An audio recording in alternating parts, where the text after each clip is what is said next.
This story that I'm about to narrate to you is good. I know some people might know it, but very few people know this one. So it happened in Zambia, actually, where I come from. And for those who don't know where Zambia is located in the south central of Africa. Or you can just Google where it is and then you'll be able to see exactly where it is on the map. So this is where actually the whole thing happened. It's a long story, but I'm gonna summarize it and break it down in different parts for you to follow. Now, I just want you to stick around because this story gets really, really interesting. So for those that are grabbing popcorns, this is your time because right now I'm about to begin. Now, once upon a time in Zambia, there's this guy. His name is Jilwalo. Now he's sitting on a train and he's thinking in his deep thoughts. He's thinking of whether he should remarry or not. That is, getting married again or not. Or he should just quit the whole entire thing and just forget about it. So he's there, back and forth in his thought. He thinks maybe he should just quit because all women are the same. But before we can get here, let me take you back of how he met his first wife and what really happened. Let me narrate to you how he met his first wife and what really happened to the first marriage. Now, back in high school, when Jidwalo was in his final grade 12, so there were some inter-games, between high schools. And these inter-games were held at St. Kenisha Secondary School or Kenisha Secondary School. And apparently, this same school is where I attended my high school from grade 8 to grade 12. So this is where he met a girl during the inter-schools when different schools come to one place at St. Kenisha's. And so he met this girl called Najeta. So this girl used to learn at Njase and he used to learn at Jipepo. Okay, so those are two different secondary schools. So they met at these games, and they began to talk, they talked. And back then, it was just something straightforward. When you meet a girl, you tell her, I like you, this and that. It was something just straightforward. No waiting for so long, beating around the bush. Nope, straightforward. You tell the girl. And so they chatted, though they did not really have enough time for each other. But the girl was like, okay, I've heard everything that you've said. I've heard that you like me and this and that and that. I'm going to think about it and I'm going to write you a letter to respond to everything that you have asked me. Okay, good. Anyway, weeks pass. The games were over. Weeks pass. He goes back to his school. She also goes back to her school.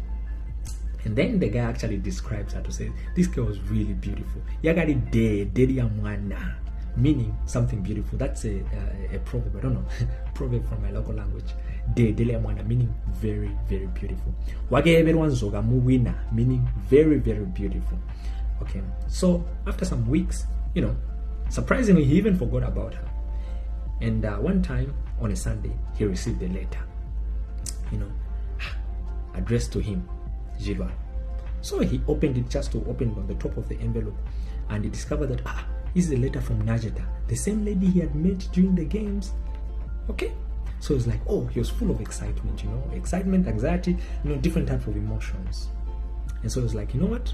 I'm going to bath first. I come and eat, lunch, and then go back to my room and open this letter and just read it on my own. So he did that. And now as he was eating, the food was no longer even nice because all his whole mind was just on the letter. Let me just open this letter, and read it. So he left the food, went to his room, opened the letter, and he began to read it. So that letter actually answered everything. So the girl basically accepted him. He was like, you know what, I like you too, and I really want us to, take this to even, take it further. One day we should get married. Actually, I'm really serious. I really want to get married to you, this and that. So yes, I accept you, I like you too, and that was it. The guy was extremely happy.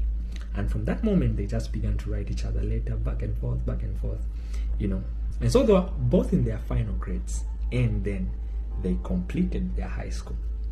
So the lady decided to do nursing, and then Jidwalo decided to do, a course in this banking or accounting. So he now began to work in a bank.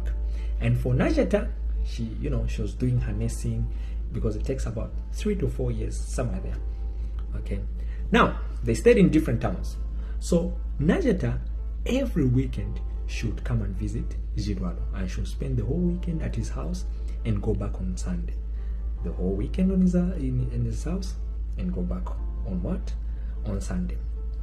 Now, one day, Jirwalo's friends began to tell her, like, you know what? This your girl who keeps on coming to your house like this. I don't think this is a good idea. It is better you marry her now, so that even if she's at school there, she'll still be considered as a Mrs. You, your wife, so that even if you impregnate her, it will not look bad. So better you just marry her, and then I think that would be a good idea. So the guy thought about it and was like, I think that is something good, actually. That's a good idea. So I'm going to do exactly what my friends tell me, Anyway, one time this other weekend, she came, and so she came with her friends to come and visit Jirwalo. So he called her by the side, and then he was like, I know what, there's something that I want to talk to you about. So she was like, hey, what is it that you can't tell me even here in front of my friends? Is this something very bad or what? He's like, no, it's not something bad. Anyway, I'll tell you later. That's what he said. So fast forward, in the night, as they were on the bed, Jirwalo began to tell her to say, you know what, I think what we're doing, like, you coming over this every time to my house, this and that, is not good. It is better I do what? I marry you. Basically, he was telling her the whole idea of that. So now, in this case, Najata really did not take it a little bit lightly. She took it in a whole different way. It was like, oh, is it that maybe you're chasing me, or you don't want me to be coming and visiting you, or is there someone else, this and that and that, And he was like, no. See, what happens is that, for example, if you get pregnant here and then it'll be something else, you'll be kicked out of school, because back then, if you get pregnant, if a lady gets pregnant, she has to leave the school. So that's the thing. So it's like, and then I'll also be in trouble because, I've impregnated you and I'm not yet married to you. So it's really not a good thing. Anyway, they managed to discuss that out. And then Najata was like, you know what? I think that's a good idea. And so Jirwalo was like, okay, fine. Then if that's the case, then next week, I'll travel to go and see my parents and let them know that I want to marry you, so that we can begin our process. And so, hello? Okay. Guys, part 2 tomorrow or any other day. See you.